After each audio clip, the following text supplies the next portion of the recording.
गावाला जाताना जेवढी खुश असते ना तेवढी खुश गावावरून येताना कधीच नसते बरं का। जेव्हा आम्ही मुंबईहून गावाकडे जाण्याची तयारीत असतो ना तेव्हा मला असं वाटत असतं की मी कधी एकदाची गावी पोहोचेल, कधी जाऊन सगळ्यांना भेटेल। मग जेव्हा गाडी येण्याची वेळ झालेली असते ना तेव्हा असं वाटतं बस आजची रात्र गाडीत काढायची आणि उद्या सकाळी डायरेक्ट गावी पोचायचं।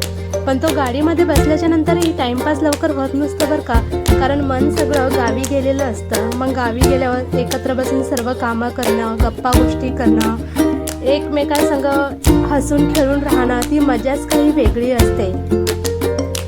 मग घरासमोरच्या झाडांची फळं काढणं, बघणं, सगळ्यांसाठी चुलीवर जेवण बनवणं, याचा काही आनंद वेगळाच काही असतो। गप्पा गोष्टी करत आणि घरात, आता मुंबईला आम्ही कसं घरात कोंडल्यात राहतो, पुन्हा घरातल्या घरात जेवण बनवायचं, एकट्यानेच खायचं। आणि गावी गेल्यावर कसं असतं ना चुलीवर पटांगणात जेवण बनवायचं सगळ्यांसाठी, ते जेवण चांगलं असो किंवा वाईट, मग त्याचा आनंदच काही वेगळा असतो। तुम्हाला पण चुलीवरचं जेवण आवडतं ना? बघा आमचं इथं कसं उघड्यावर जेवण चाललंय। मग हे आता आमच्या घरचं ना लिंबोणीचं झाड आहे, याला खूप सारे लिंब आलेले आहेत। तसंच इथं एक आंब्याचं झाड आहे आणि याला पहिल्यांदाच आंबा आलेला आहे बरं का। 2च आंबे आले होते, एक तर कापून खाल्ला आणि एक झाडालाच आहे। बघा ही आमच्या गावची रेल्वे।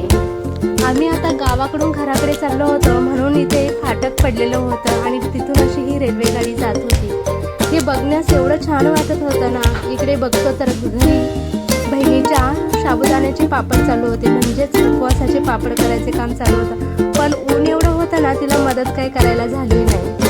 तसंच गावी गेल्यावर सगळ्या गोष्टींचा आनंद घ्यायचा असतो बरं का, म्हणून हे माझ्या बहिणीचा मुलगा। आमच्या आईकडे ना आता ह्या शेळ्या आहेत, आणि शेळ्या आहेत म्हटलं ना त्या शेळीला बकरू झालं होतं, करडू, आणि त्याची हे करडासोबत एवढी मस्ती चालली होती ना। आता त्याला आम्ही म्हणायचं हे आमचं आहे, तो बोलायचा नाही हे आमचं आहे, आणि ते असं एकदम छोट्या बाळासारखं ना त्याला मांडीवर घेऊन बसलेला होता, त्याला झोपी लावायचा प्रयत्न करत होता, त्याला बोलत होता, आणि त्याचं मत असं होतं की ह्या करड्याने कुठं गेलेलंच नाही पाहिजे। आणि हा ना माझ्या बहिणीचा मुलगा आहे बरं का, सगळ्यात लहान आहे आमच्या घरातला, आणि हे करडू पण सगळ्यात लहान आहे। हे करडू फक्त 2-3 दिवसाचंच आहे।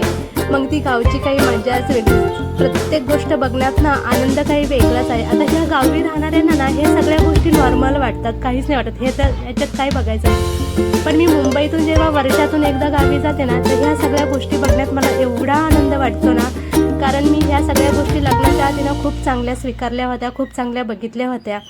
पण जेव्हा सगळं काही आमची सुट्टी संपते ना, मी पुन्हा मुंबईकडे येत असतो ना, तेव्हा मन एवढं भरून आलेलं असतं ना, हसत तर असते मी, पण ते घरच्यांना दाखवण्यासाठी, कारण त्यांना दाखवायचं नसतं की मी उदास आहे, मला वाईट वाटत